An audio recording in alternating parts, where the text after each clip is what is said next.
Thank you. So nice to be here. Thank you, Alex, for helping to organize everything. It's such a pleasure to be here with all these friends and family and colleagues. I was trying to count up the time I've spent with Jane Austen, and I think I've spent 3/4 of my life with Jane Austen, including many years teaching her to college students. Over 20 years here at UNC, teaching her to college students, and then before that, over 10 years in Seattle and in Chicago. So, and I've benefited so much from these students. They've been wonderful, and I see a couple here in the audience.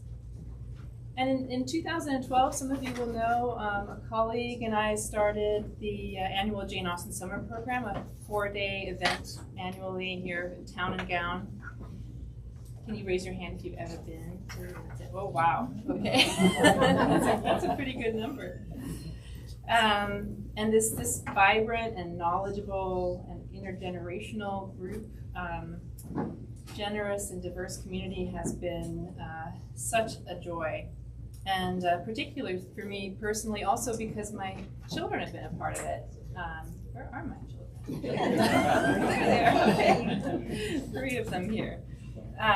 They grew up dancing English country dances and playing the theatricals, helping to create our swag, and attending the talks. And then we exponentially expanded our community when we started Jane Austen and Co. The web series. Raise your hand if you've heard. This might be harder. Raise your hand if you've heard of Jane Austen and Co. web. Okay, show good. And then recently we expanded it even more by starting this NEH-funded website called Jane Austen's Desk, which isn't coming out until March. But our local community will always have a special place in my heart, so thank you, all of you. I think that the truth is that it's been working with all of you, the broader Town and Gown community of Austen readers, that has given me a new voice for my writing, and this book shows it. So, in fact, I'm on a writing spree now, basically, thanks to all of you, and thanks to this community. And in the course of my time spent with Jane Austen, I feel like I have come to know her very well, but I know her as an author, and my specialty is considering the choices that she makes and figuring out why she makes them.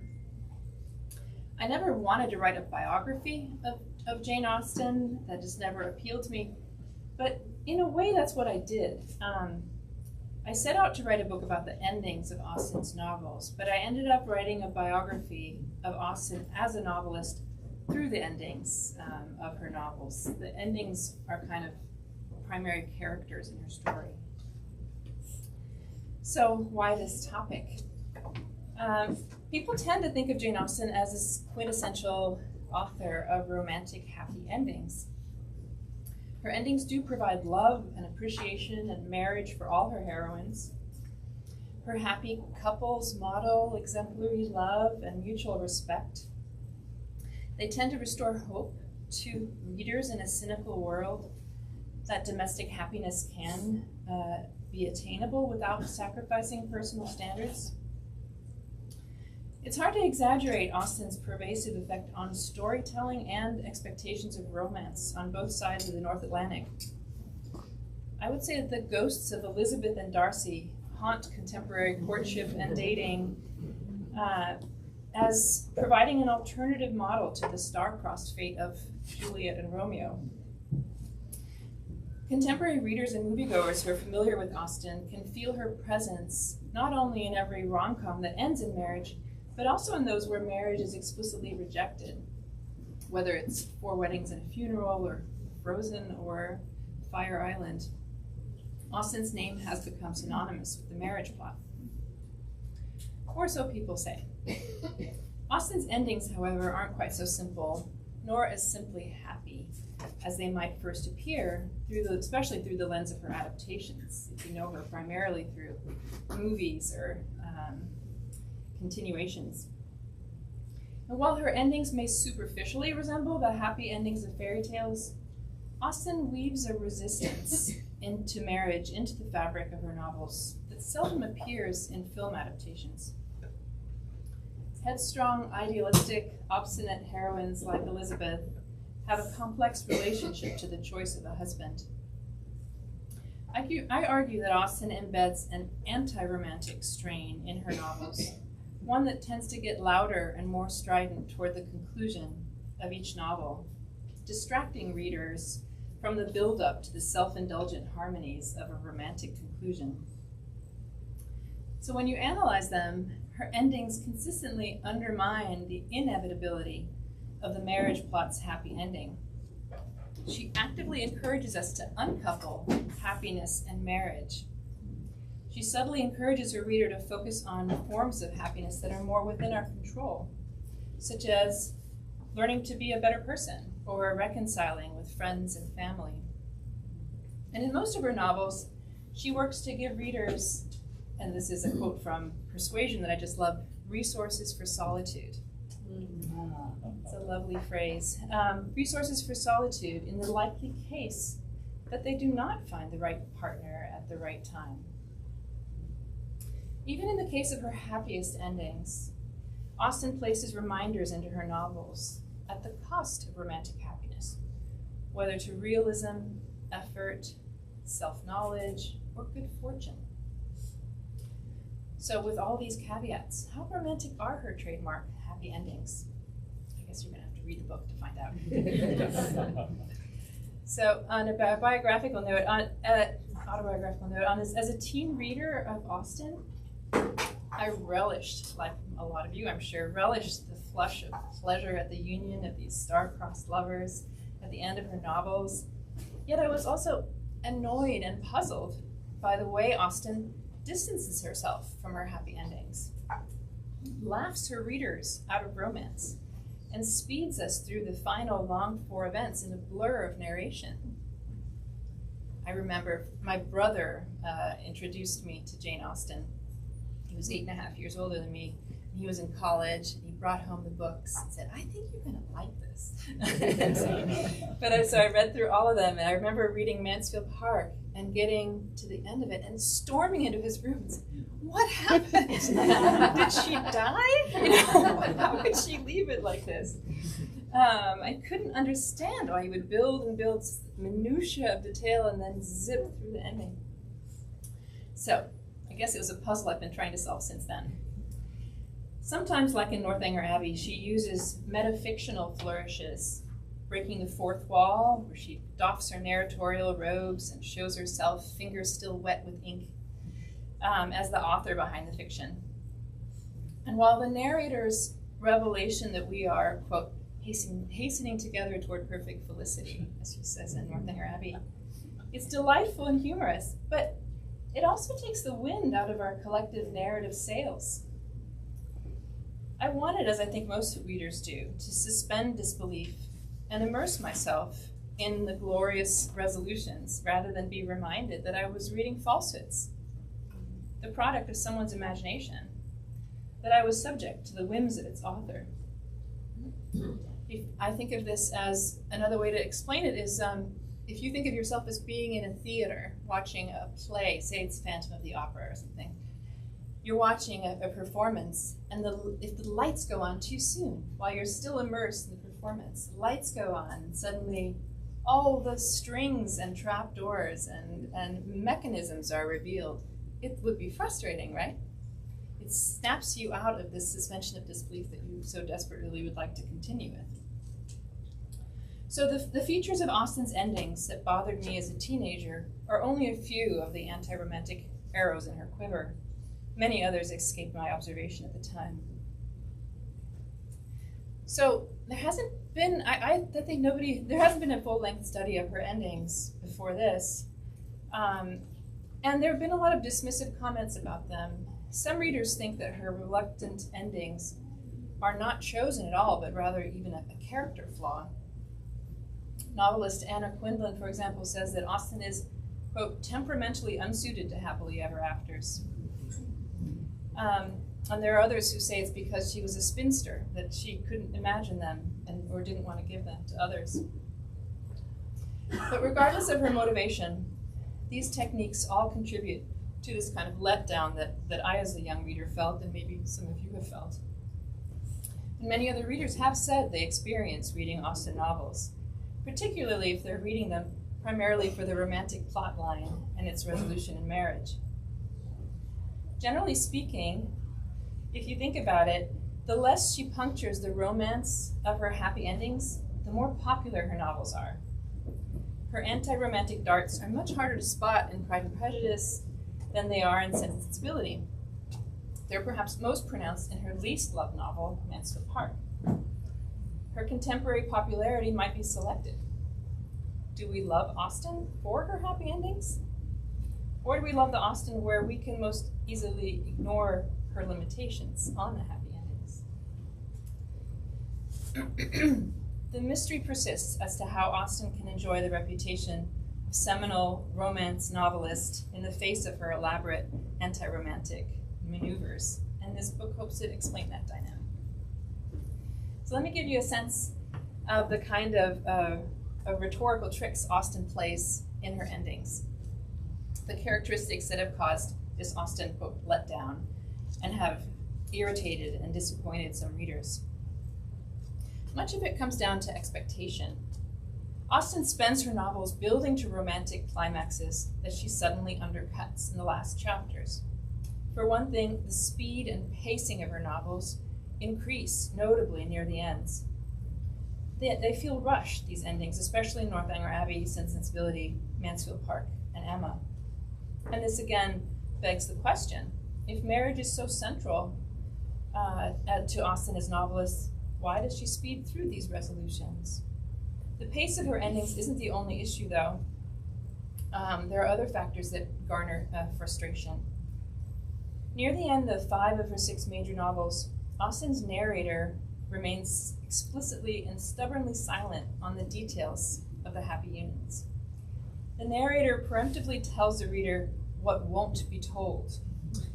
The following passage from the end of Sense and Sensibility, the proposal scene, represents this effect. How soon Edward had walked himself into the proper resolution, however, how soon an opportunity of exercising it occurred, in other words, proposing, and in what manner he expressed himself, and how he was received, need not be particularly told. Rather important things. And this technique is called apophasis. It's a very annoying technique. Austen hinders the reader's luxurious enjoyment of the proper resolution by denying us the satisfaction of indulging in these intricate details of the long-awaited denouement. Austen's novel Emma provides another famous example of Austen's cantankerous omissions. At the moment when Emma finally realizes that Mr. Knightley loves her, I should say, a talk about endings is bound to be full of spoilers. Sorry about that. So at the moment when Emma finally realizes that Mr. Knightley loves her, she wonders how to respond. This is from Austen. She spoke then on being so entreated. What did she say? Just what she ought, of course. A lady always does.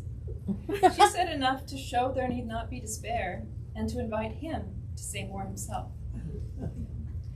Readers at this moment want Emma to drop her affectations and speak from her heart as a woman rather than as a lady.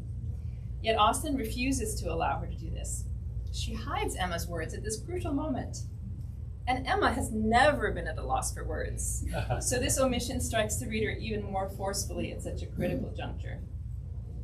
The narrator's intrusions and pointed omissions deprive the reader of the ability to suspend disbelief and of the ability to bask fully in the romance of this long-awaited moment. Narrators also tend to come out of the shadows and intrude at the end of the novels rather than disappearing discreetly into the background. Narrators interrupt the denouement with rhetorical questions like, who can be in doubt of what followed from Persuasion? Or, with such a confederacy against her, what could Marianne do from Sense and Sensibility? In some cases, Austen's narrator simply drops all pretense of being a narrator, instead speaks as an author, using the first person. My Fanny, indeed, at this very time, I have the satisfaction of knowing, must have been happy in spite of everything, from Mansfield Park. Austen's metafictional flourishes, where she makes us aware that we are reading a novel, also increase as we approach the end of her novels. These features all share one effect, highlighting the fictionality of the novels. They're not dissimilar in effect, these techniques, to the sheer speed of resolution and the stubborn silence about romantic details. They seem oddly incongruous with the rest of the novel. They mark a transition to both a new mode and pace of narration. They introduce a new relationship between reader and author. So she uses not only speed, apophysis, intrusions, rhetorical questions, metafictional flourishes, but also plot and coincidence to achieve, and more things, to achieve the sense of the optional, artificial nature of her comic endings. She undercuts romantic happy endings through enforced symmetry of the plot, as she does in the case of Marianne Dashwood in Sense and Sensibility, and through out-of-the-blue deus ex machina resolutions, as in both Northanger Abbey and Emma, and through a forced insistence on hyperbole and perfection of her resolutions, especially pronounced in Persuasion. We don't have that much evidence about how Austen wrote because we don't have very few surviving manuscripts. But in the we do have the final revised chapters of Persuasion, and there she tries I can't remember whether it's 3 or 4 times to insert the word perfect into the ending. Crosses it out, tries again, crosses it out. But this need to put perfection in the endings is very interesting. The poultry thieves in Emma provide a particularly humorous example of deus ex machina. If you remember, the arrival of a poultry thief into the surrounding area on the second to last page of the novel, no less, and his theft of Mrs. Weston's turkeys frightens Mr. Woodhouse enough to consent to Emma's marriage and to allow Mr. Knightley to move into Hartfield. And consider also the final resolution of Northanger Abbey. A mysterious Viscount suddenly materializes at nearly the same spot in the novel, only a page and a half from the end. This Viscount conveniently satisfies General Tilney's vanity and greed enough to allow Henry to marry Catherine. You know, in a lesser author, you would wonder about these. Are these plot devices signs of lapses in Austen's invention or artistry? But I think they serve a greater purpose. What should we make of her seeming inconsistency, insisting on slow, organic, probable change throughout each novel, and then suddenly resorting to external impetuses and coincidence and luck for the final resolutions and final marriages? When you combine the increased pacing, the lack of dialogue, and all these other techniques, the endings feel particularly truncated. And if you consider, I was surprised when I started looking at these all next to each other, but in the last 1 to 3 pages of the novels, the following obstacles are removed. There's Mr. Woodhouse's objection to marriage due to the poultry thieves in Emma, and General Tilney's objection, as I mentioned, in Northanger Abbey. There's the expectation that Fanny should marry Henry Crawford because he's eloped adulterously with Maria in Mansfield Park. Edmund's infatuation with Mary Crawford, replaced by a sudden realization he can love Fanny in Mansfield Park. Marianne's sense that Colonel Brandon is too old and firm to be a suitable partner in Sense and Sensibility. It's in the last 1 to 3 pages. So these sudden resolutions feel artificial, gratuitous, and anti-romantic. Patterns within her novels suggest that she has similar purposes in mind in all these novels. And one is to separate several aspects of the marriage plot's resolution. She doesn't want her reader to conflate romance, the romantic culmination of marriage, with recognition, that's the whole process of individual enlightenment, or with restoration, the re-establishment of political and social order. The complicated and anti-romantic features of Austen's endings run counter to her reputation as purveyor of delicious rom-com satisfaction, as I've said. She works very hard to let us know that things very easily could have ended otherwise, that is, unhappily, within the plot of her novels. She even includes, as I discuss in the book, some alternate endings in almost all of her novels. Attention to these recurring techniques makes us aware of another Jane Austen, one seldom portrayed in popular culture, the Jane Austen who fidgeted, strained, and flinched at the convention of happy endings. Remarkably absent from the critical discourse on Austen and her endings has been the possibility that these endings may have fulfilled an intentional function for Austen and her art, that they might have been essential to her artistry and her conception of the novel as a genre. And that was something very striking as I researched this book as well, is I don't think I had fully understood how unusual Austen was as an author of her time, and as a female author of her time, in focusing, in just laser focusing on the novel to be her project. Almost all other female authors at the time wrote poetry and plays and instructional volumes and lots of things, and often in the same volume would combine these things. But from the very first, it was the novel for Austen. In this book, I show that Austen creates these endings to ensure a particular effect on her readers and to reveal a larger philosophical point. One could say that her unusual endings are, in fact, key to her particular political or moral philosophy. In her artistry, Austen responds to ongoing conversations about the nature of novels, marriage, and happiness itself, making a different point in each novel. Through her endings, Austen obliquely comments on the allure of the pursuit of perfection, and reveals her skepticism regarding utopian aspirations. Through her innovative narrative techniques, she uses her endings to make points that are actually very similar to what Mary Wollstonecraft makes in her Vindication of the Rights of Woman, where she foregrounds the importance of education over marriageability for women. By revealing the fictionality of her happy endings, Austen also draws attention to the actual world of economic instability and hardship that she knew so well. For Austen, happy endings consist of much more than romantic love. In her novels, much more than marriage is encompassed in the comic resolution. In order for the novels to reach resolution, a variety of other difficulties, including psychological, social, economic obstacles, must also be overcome.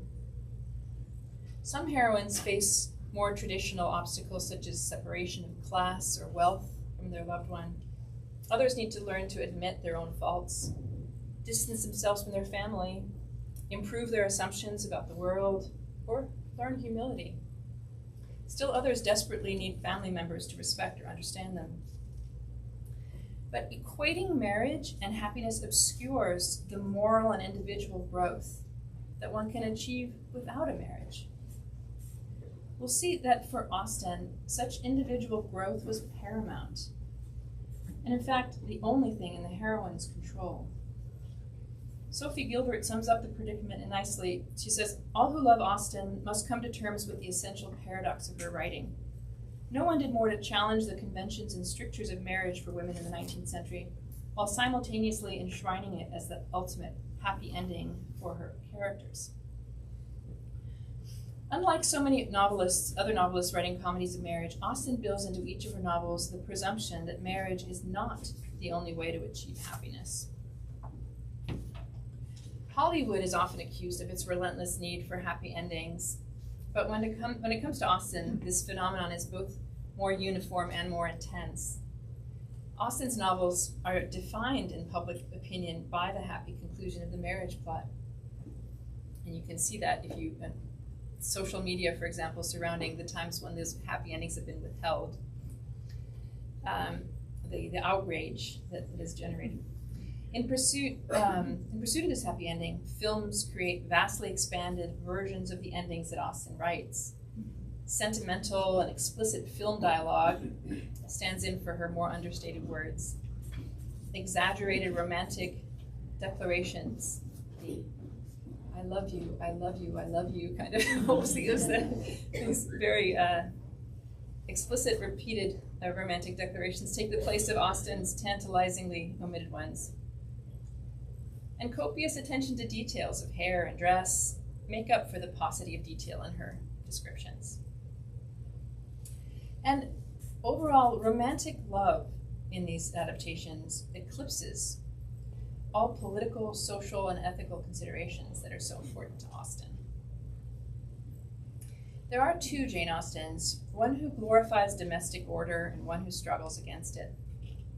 Though we tend to look at her novels nostalgically as pretty dreams of order and harmony in our own world, chaos and loneliness, this book argues that the endings may have served a similar psychological function for the author herself. The real power of Austen's endings comes from her unusual juxtaposition of romantic happiness and individual fulfillment, tradition and innovation, comedy and tragedy, fantasy and realism, desire for happy ending and suspicion of happy endings. She manages to provide both while showing the benefits and weaknesses of each solution without the other. In demonstrating the purposes of her anti-romantic flourishes near the end of her novels, I certainly don't want to argue that Austen was disappointed or embittered, nor that she limits these endings because she had no happy romance in her own life. Such arguments do an injustice to the complexity of her art, as well as to her mastery of the novel as a genre. One can find much more in her endings. By separating romance, recognition, and restoration, for example, Austen shapes her own moral, which tends to value familial love and community over precarious romantic love. Her oddly ambivalent endings also reveal her suspicion of extravagant enthusiasm in religion. Her endings manage to fulfill a sense of providence, as with Shakespeare's comic forms, and yet they give much greater weight to the value of the individual. At the same time, she includes a healthy dose of skepticism about the degree to which any given individual can shape the world around her. In this book, I trace Austen's anti-romantic gestures, especially around her endings, as she develops as a writer. So I treat the novels in the sequence in which she's likely to have written them rather than the sequence in which they're published. So I begin rather than end with Northanger Abbey. This chronology is important to my understanding of Austen's life and works. In my reading, her artistic choices are highly individual to each novel, and also implicitly reactive to the previous successes and challenges. I love the transition between her novels and thinking about them because, for example, she could have gone on after Pride and Prejudice to write similar sparkling, very delightful, easy to love novels, but instead she goes from there, she decides, okay, I'm going to try to write a novel against charm. And my next one is going to be about the harm in charm. And so each transition is like that. This book, in effect, sketches her literary life, using the endings as central characters, like I mentioned. Austen is at heart a teacher. The welfare of her readers is never far from her mind. Though through her innovations in free, indirect style, she carefully modulates her readers' emotional responses. The expenditures of sympathy, etc., and the emotional distance that we have throughout her novels. She's extremely conscious of her own place in the history of the novel. She often invokes Shakespeare actually to assist in defining her contributions to the history of the marriage plot more generally. And as I understand her, Shakespeare's models play an important role in her own reformulation of courtship and comedic closure, her reformation of the domestic novel, her genre of choice. But this volume treats not only the endings that she actually wrote, but also the cultural afterlife of her endings. All her novels have been adapted for different media, as I'm sure you know.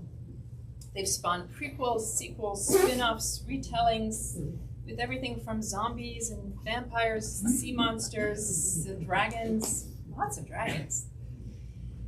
These artifacts provide valuable evidence about her appeal to contemporary audiences. So I juxtapose key adaptations of each of her major novels alongside the novels themselves. I haven't necessarily chosen the most popular adaptations each time, but rather ones that adapt her endings in either characteristic or really innovative ways.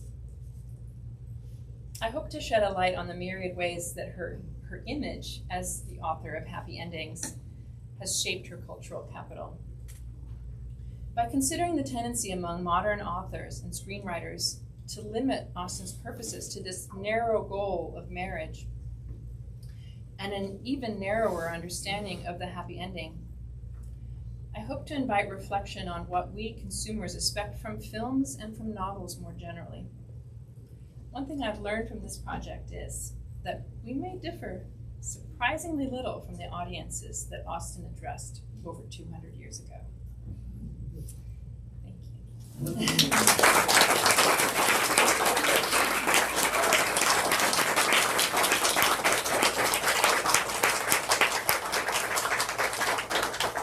Do you have any questions or objections, comments? I find the family, Jane Austen's family, is like a character in all of the novels. Somehow or other, she is grounded with the family.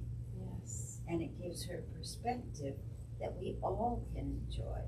That's right. Could people hear the comment that she's consistently involved with the family as a structure, maybe her own family, and it gives us something that we can all relate to in all of her novels.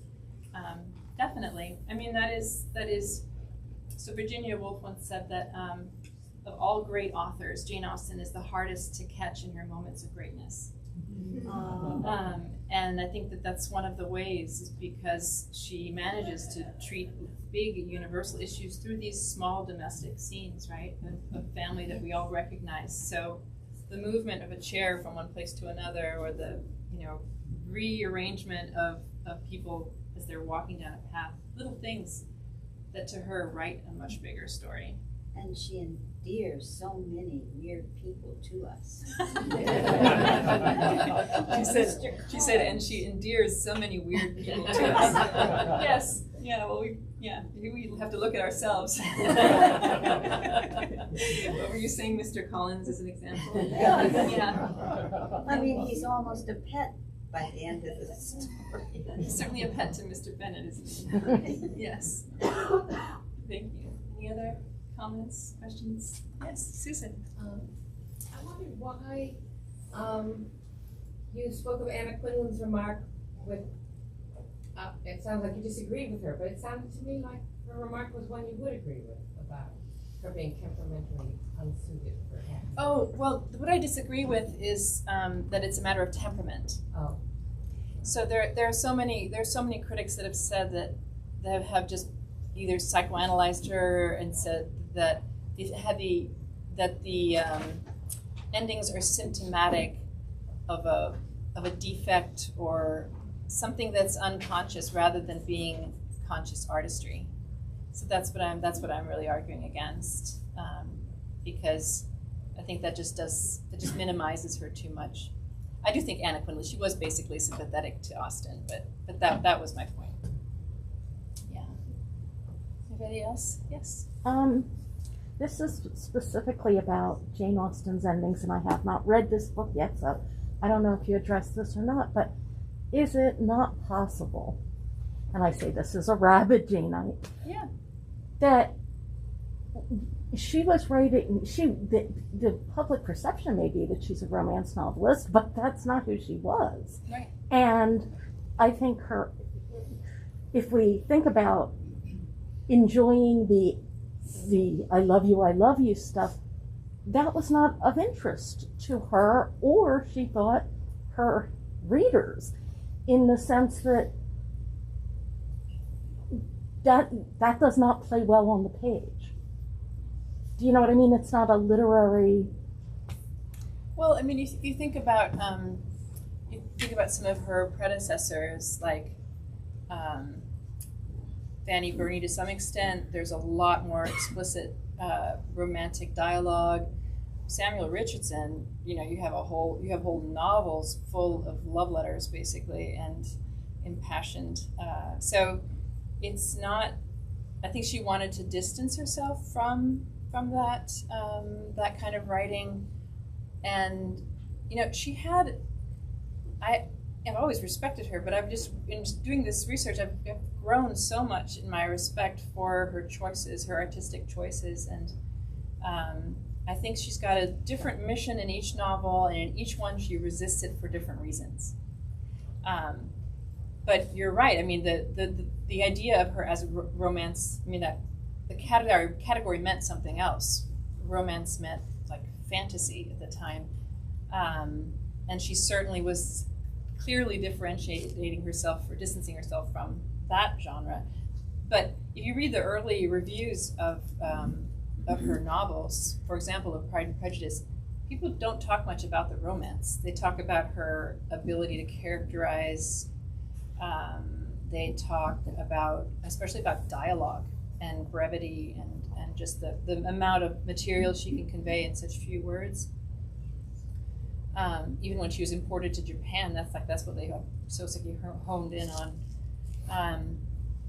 But so I think that we see them inevitably filtered through her films, because they've just been there've been so many, and media has changed her our perception of her. Even those of us who really are focused on her words, I think. So this is a small corrective against that. Anybody else? Mike? How should we think about the balance between irony and sincerity in the way that she constructs her endings? My sense as an outsider, not an expert, is that much of what she's doing is satirizing both her society and satirizing other novels, many of which are desperately sincere, painfully sincere. So when you read her works, how do you tell the difference between when she's being ironic and when she's being straightforward? That's a great question. In fact, my daughter was you were just teaching one of your students about that, right? Who had difficulty detecting irony in Austen and when it was going. Just on a very practical level, you read it out loud. And when you read Austen out loud, that is the best way to find where irony ends and sincerity begins. It is difficult, and there'll be people who've read her a long time who will disagree of what parts are ironic and what aren't. But what often happens is that the irony just gets read out of her in the adaptations. Right. And the movies seem to be so painfully sincere. Exactly, and it's so difficult to relay irony in film format. How do you relay narrative irony through film? How do you show things that are counterfactual, right? So there have been some creative ways of doing that. Like there's I don't know if any of you have ever seen the Mormon Pride and Prejudice. It's very fun. His original title was Pride and Prejudice, a Latter-day Comedy. But then they took off the subtitle and just left it as Pride and Prejudice, which makes it very hard to find. But in it, for example, they have fantasy insets, and you don't know at the time for sure whether the thing is happening or not. And then suddenly, oops, it stops, and you go back to what really happened. And so that's a clever way of trying to show some of the narrative irony and surprise, because irony is based on division of audience. So it's where some people understand what's going on and others don't, so it kind of recreates that aspect of the division through that kind of. So that's the kind of film technique that I try to find, which manages to show subtle aspects of Austen's narrative that otherwise are hard to convey in film and often lost. But I think one of the most serious things is lost is when, so Bride and Prejudice, for example, if any of you've seen that, it's a semi-Bollywood. It's a joint production of both England and India and the U.S. Actually, all three.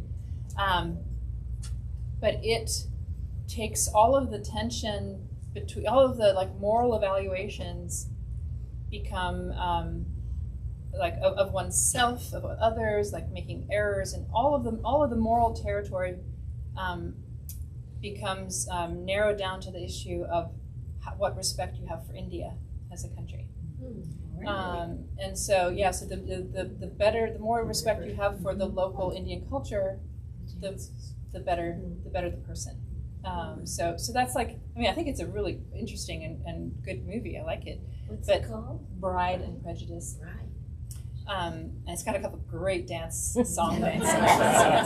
There's one that's based on American 50s ones. Anyway, there's some really good parts. But I do think that just really diminishes the moral universe in those cases. Jed, you had a question. Yeah, sure. Yeah, thanks. I really enjoyed the book. I think it's great. And I have a question about like genre and artistry. Okay. Because I like your readings, you know, the endings, the way it draws the reader in and asks something of the reader, even through unexpected, through thwarting the expectations, through a resolution. And so often, like in classical literature, you know, you see that whether it's in Platonic or Ciceronian dialogues, and Lucretius and epic and tragedy. And, you know, you mentioned Shakespeare, tragedy and comedy. As an inspiration. I'm just wondering, is Austen doing something new with the genre of the novel itself? Absolutely. You know, something intergeneric, you know, drawing maybe on some other genres in order to have this impact on the reader, or is there precedent within the novel as it's written in her own time? Well, she's writing at a moment when sympathetic imagination and the idea of leaving openings for people to sympathize with is popular, and it's throughout the culture. So even 40 years earlier, so Lawrence Sterne writes Tristram Shandy, and he leaves a page blank. And he says, "I'm not going to describe the widow Wadman's beauty for you. I'm just going to leave a blank page so you can actually," I think he says, "imagine the mistress or something of your life rather than not your wife." But he leaves a blank page. So but that's just, that's the most bald-faced kind of version of this. But the idea of leaving openings for sympathetic engagement, and that was the way to shape character, was a common idea at the time. So yes, she's very innovative with the novel, and on this level of the sentence, she's switching in and out of people's through free and direct discourse and similar techniques, switching in and out of people's minds, and it takes a lot of careful reading to figure out when she's giving some biased information and when she's not, like the irony. So those are her innovations are tremendous in that way, and she's certainly influenced by drama. She loved drama. She loved Shakespeare. They had family theatricals that they performed in their barn at home, and she was widely read. So I think there was direct, maybe not Plato and Cicero directly, but certainly Adam Smith and other philosophers of the time, as well as the plays. I'm afraid we're running out of time, but you had a question, Emma? Oh no, I was just... You were telling me we were out of time. Okay. I conveniently misunderstood your comment. All right. Well, did you want to make an announcement, Emma? I do. There's also the raffle. The raffle. Okay. So the prize is a replica of a bracelet that Jane Austen had, and the matching earrings. And there's a long story to this replica. I can tell you if you're interested. 378814. You got it, Miriam? Hey! Maybe you want to show other people the bracelet when you want to. Okay. All right. Thank you.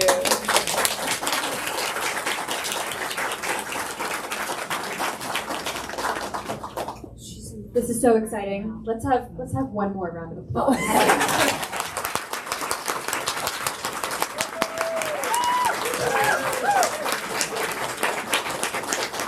This is a big day. This is the official release day of the book, so it's a big deal. It's a big party. It's a big deal. We're so excited for her.